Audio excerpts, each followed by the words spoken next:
Et bonjour les scorpions, je reviens pour vos prédictions et vos prévisions plutôt pour les 2 prochaines semaines. On va un petit peu voir ce que les cartes ont à vous dire. Comme toujours, prenez ce qui vous parle. Ce message n'est pas destiné à être universel. Donc si c'est pour vous, c'est pour vous. Si c'est pas pour vous, il y a d'autres tirages sur la chaîne. Je prends mes 3 cartes et je vous explique leur positionnement et ce que ça veut dire.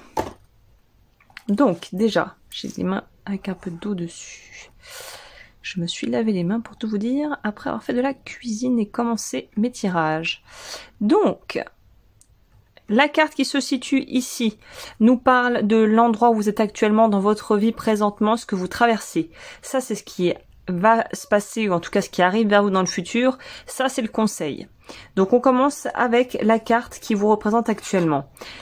Écoutez, c'est plutôt une jolie carte à avoir là, présentement. Ça nous parle du roi de denier. Donc, financièrement, il tient les cordons de la bourse. Humainement, il sait être présent pour les gens qu'il aime.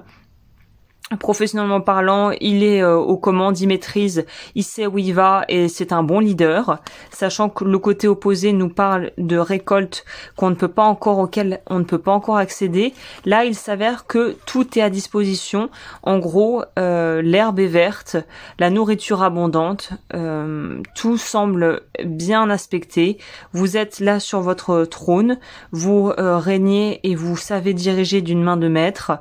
Donc j'ai envie de vous dire que là, l'heure du changement a sonné, puisqu'évidemment si on lit dans la continuité l'histoire que les cartes nous racontent, on voit un chevalier, un cavalier de bâton qui n'est pas en terrain conquis. Les éclairs évidemment font pour moi écho à peut-être de la tension qui pourrait subvenir. Ça pourrait pas aussi de la planète Uranus. Ça pourrait être intéressant de regarder au niveau astrologique ce qui se passe pour vous, pour votre signe en lien avec la planète Uranus, qui nous parle des changements, des choses un peu brusques qui peuvent se produire. Vous êtes forcé de vous mettre en action. Donc en gros, on quitte un petit peu son petit paradis pour être poussé dans, un peu comme le chemin du héros, comme le héros de l'histoire qui est poussé hors de sa zone de confort. Là, on vous pousse à l'extérieur. Vous n'avez pas trop le choix. Il y a quelque chose qui vous demande de sortir de votre confort actuel pour aller vous frotter à l'inconnu et à quelque chose qui ne vous est peut-être pas familier. Et le conseil est pour le moins inattendu, puisque le conseil, c'est le 5 de coupe.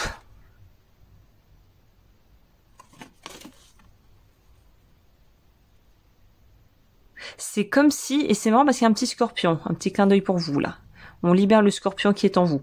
Là, on nous dit avec pour moi, ce que je vois ici, c'est ce qu'on vous dit, c'est qu'il va falloir repartir à l'endroit où s'est passé peut-être une expérience significative pour pouvoir le voir, le conscientiser, le digérer.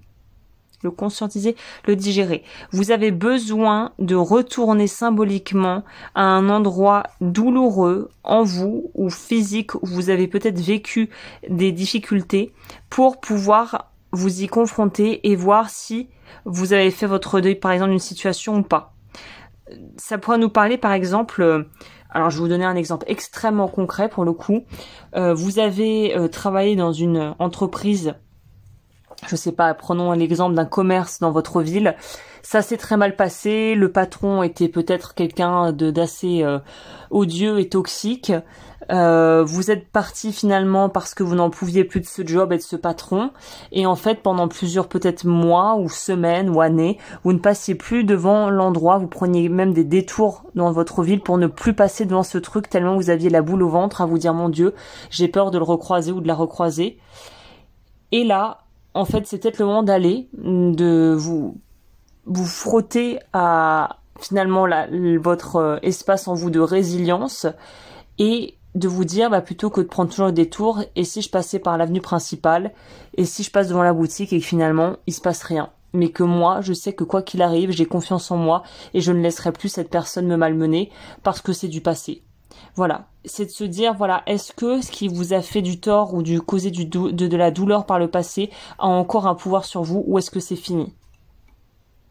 C'est ça pour moi le message. On va voir le complément à ça.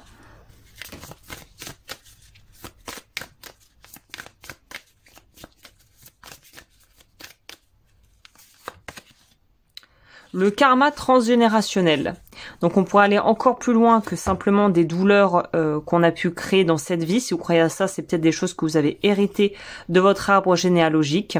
En tous les cas, il est très clair qu'il y a quelque chose à épurer au niveau de ce karma, à revisiter pour s'en délester, pour s'en débarrasser. J'aime pas trop ce terme, mais peut-être que c'est ça qu'il faut dire. Dont il faut vraiment vous alléger, un poids dont il faut s'alléger.